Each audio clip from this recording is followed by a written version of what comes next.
जय गुरुदेव। गुरु भाई तो गुरु भाई ही है, वह गुरु नहीं हो सकता। वाराणसी का रेलवे क्लेम ऑफिस नदेसर कोठी कैंट में स्थित था। उसमें भाई शालिग्राम मिश्रा क्लेम इंस्पेक्टर थे, जो अर्दली बाजार के सत्संग में आ चुके थे और नामदानी भी थे। उन्हीं के ऑफिस में चपरासी के पद पर भाई राम सुमेर मौर्य, जो जौनपुर के रहने वाले थे, काम करते थे। वे नदेसर कोठी के चपरासी क्वार्टर में रहते थे। उन्होंने नामदान लिया और साधना करने लगे। उनकी पूर्व जन्म की कमाई थी, अतः 4 स्थान की रसाई जल्द ही हो गई। अब 1 स्थान की साधना ही बाकी रह गई थी। स्वामी जी महाराज ने बनारस के सत्संगियों को बताया कि उनकी साध गति हो गई है, अतः मेरे न रहने पर ये सत्संग सुनाएंगे और तुम लोग आदर के साथ सत्संग सुनना। सभी सत्संगी स्वामी जी के न रहने पर उनका सत्संग सुनते।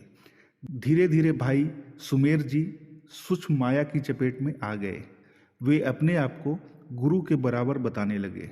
लोगों से कहते कि मेरा पैर छुआ करो, मेरे जूठन प्रसाद भी लोग लें, क्योंकि गुरुमुख के द्वारा गुरु सब कुछ करते हैं।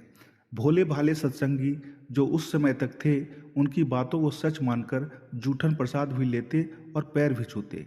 किसी समय उनसे मिलने के लिए उनके क्वार्टर पर शंभू काका भी गए थे।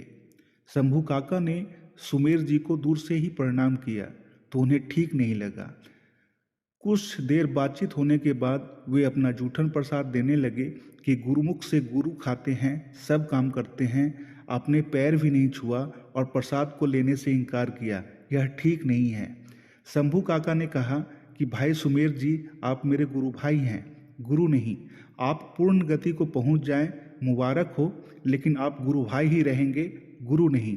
इसलिए मैं तो जूठन प्रसाद भी नहीं लूँगा और पैर भी नहीं छूऊंगा। इस पर वो नाराज हो गए और शंभू काका चले आए।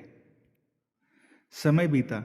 स्वामी जी महाराज ज़्यादा दिन तक कलकत्ता में भाई कन्हैया लाल मदनानी के यहाँ रहे।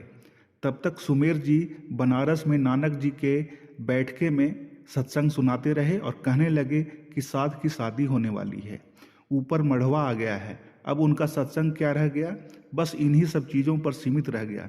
इसी बीच सन 1956 में किसी बहन ने एक पत्र स्वामी जी के पास सुमेर जी के बारे में लिख भेजा। तब तक भाई सुमेर जी कहने लगे कि साध की शादी होने वाली है, ऊपर मढ़वा आ गया है। आप लोग साध की शादी में सामान, कपड़ा, पलंग, गद्दा, रजाई आदि तथा कपड़ा, जनाना मर्दाना दोनों दीजिए।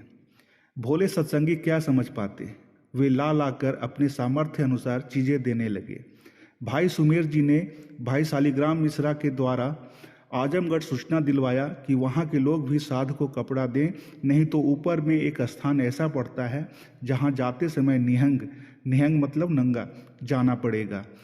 शंभू काका ने इसका विरोध किया और कहा कि स्वामी जी महाराज ने सत्संग में सुनाया है कि निहंग माने वहाँ कर्मों से मुक्त होकर ही जीवात्मा जाती है, ये कपड़ा वहाँ कहाँ जाएगा।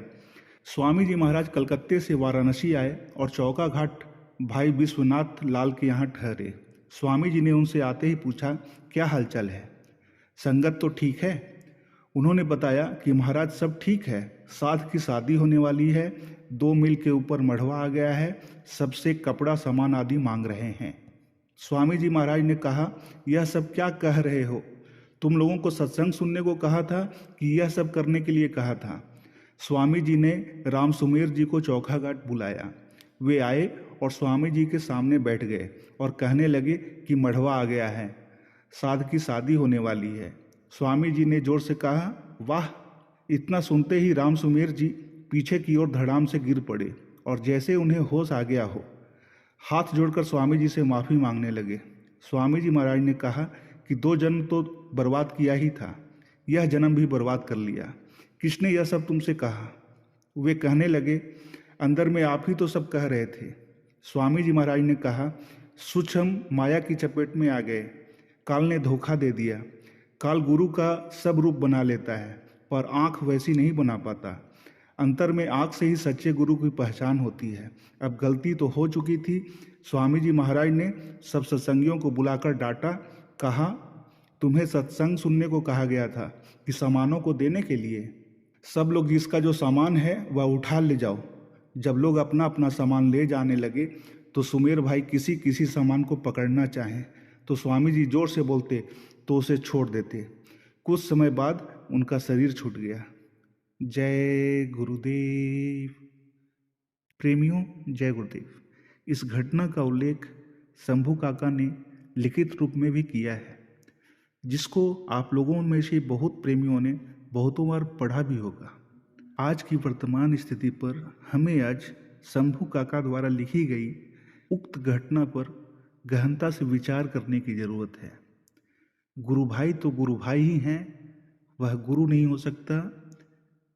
इन शब्दों पर बहुत ही गहनता से विचार करने की जरूरत है। जय गुरुदेव।